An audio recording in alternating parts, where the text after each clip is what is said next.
Alright, hey guys, this is Mr. Capcom, and this is my final review of Seravee Gundam 1-100 no grade. And I will have to say, once again, this is a nice kit. A lot of stuff that didn't look good in the pictures to me kind of looks nice and a lot better than in person. Just the way they did the cannons in the front, I kind of didn't like that, but it looks real nice. I didn't put the, I was going to do the 6 sword thing, but I didn't want to do it. So I was going to actually have another thing of Seraphim in the back, but ended up not doing that either. So this is his final pose that I'm probably going to have in my case for all my Gundams and whatnot. So let's see. The arms, I'm not really sure if they stay up. I know a lot of people said that they don't. And it looks like mine's having a little bit of problems. Nah, it looks like he keeps them together. I mean, the pose I wanted is going to be like this, so it doesn't really matter to me. It might matter to some people. One thing I will say about the kit that isn't really much of a problem is that, see right here, I colored those, hand painted those gray to match the colors. Painted these gray because all these were white. From now on, and like, I don't know if this is going to sound stupid, but like, when I started making Gundams, even before I even started painting, I'll say when I started painting and when I started panel lining and whatnot, I never really looked at the book to see how accurate the colors were for the actual kit. Because see, what happens is Bandai releases these kits, and you know, depending on what grade you get, high grade, no grade, master grade, each one of them adds a little bit more detail or a little bit more color in certain areas. Master grades are usually the best, of course, because most of the parts are already pre-painted. No grades, however, it's usually like a coin flip with them. Like, sometimes it'll be you don't need to paint, sometimes you have to paint a lot. I know, like with my no grade ashtray, there's like little fins inside the on the knee joint or whatever, and inside of there it's supposed to be like black or gray or something. So like, I know sometime maybe when I stop doing the kits and stuff like that, I'll just go back and do some final like painting just to make them all look a little bit better, but who knows when that'll be. When I first did this kit, he didn't look bland, but it was a lot of white. So I looked on the booklet and noticed that, you know, some of the parts needed to be painted gray that weren't on the actual kit. Like stuff like this, like that should have been gray, or at least it should have included a sticker or something. I wouldn't use a sticker, but you know, some people might want that option. The guns are pretty cool. I didn't clear coat this guy or anything. The only thing I painted was, of course, you guys seen it in the other videos, is the chest here, which came out really nice.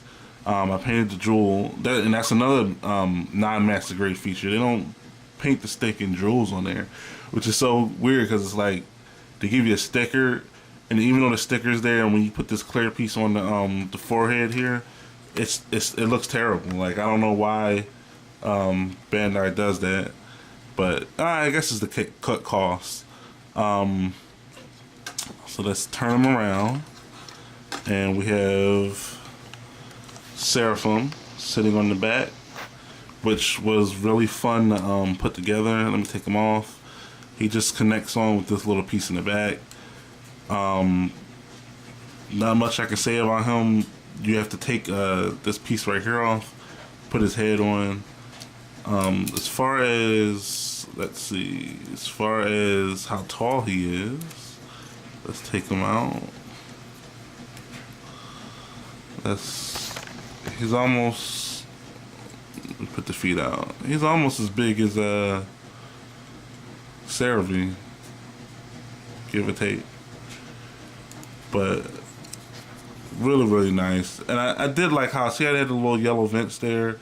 I did like how I didn't have to like paint that in. That would have been really an annoyance if I had to do that. But the kit's real nice. I mean, you're paying for 2 Gundams, basically. I forgot how to transform this guy. I'm just put him like that. Ain't nobody ever gonna see him anyway. You're paying for 2 Gundams. You're paying for the little Seravee guy. My bad, the Seraphim guy. Paying for him. You're paying for all the extra little pieces. I mean, the kit is fantastic. I kind of told myself I was going to stop buying no grades, but every time I do one, I kind of like second guess that. So, but the only thing that pisses me off with no grades is that sooner or later Bandai makes a master grade for it. Like, I got. It took me like a while to get the what is it? The 1x100 red ashtray frame. Now they come out with a master grade of that with 2 swords at that. I was going to get the perfect grade. I was going to try to get the perfect grade ashtray, but turns out if I don't get the special edition one, that only comes with 1 sword. So that sucks. I'll leave that for my review video I'm about to do next. But other than that, his articulation isn't really super, only because the only thing you can really pose is his legs. And as far as like moving up and down, his torso doesn't really move like that either. And he has this bulky head that, although can go all the way down, can't go back for some reason. I don't know why they did that. I mean, and another thing is, you guys got to remember with me, I don't really care about this kind of stuff. Like, it's articulation is really, like, as long as I can put you in one good pose, like, that's fine. But I know some of you guys like to play with them, or, you know, superimpose them a lot. I know Sofiku, one of the guys over at Gundam Eclipse, I know he usually poses his stuff a lot, and like has them in his videos and whatnot, like in different poses all the time. Most of the time, my Gundams, they stay the way they are. I think the last time I posed them was just after I put them in the new case from when I moved. So I really like, even if you look at Freedom and Destiny over there, that's their pose. I haven't really touched them since I put them in the competition. But my opinion, if you don't care about the articulation, if you don't care about like if you don't care about painting a little bit extra to make them look a little bit better, then go ahead and get him. Like, he's definitely worth. I think I bought him for like $45. He's definitely worth it. Seeing how you do get 2 Gundams that you have to put together. Just not to make another lengthy review. I think that's it.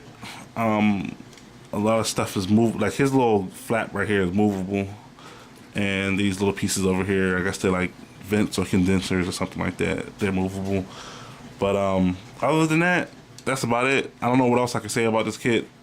Ask whatever you want to ask in the comments, and thanks for watching. Stay tuned for the Master Grade God Gundam and Master Grade Exia.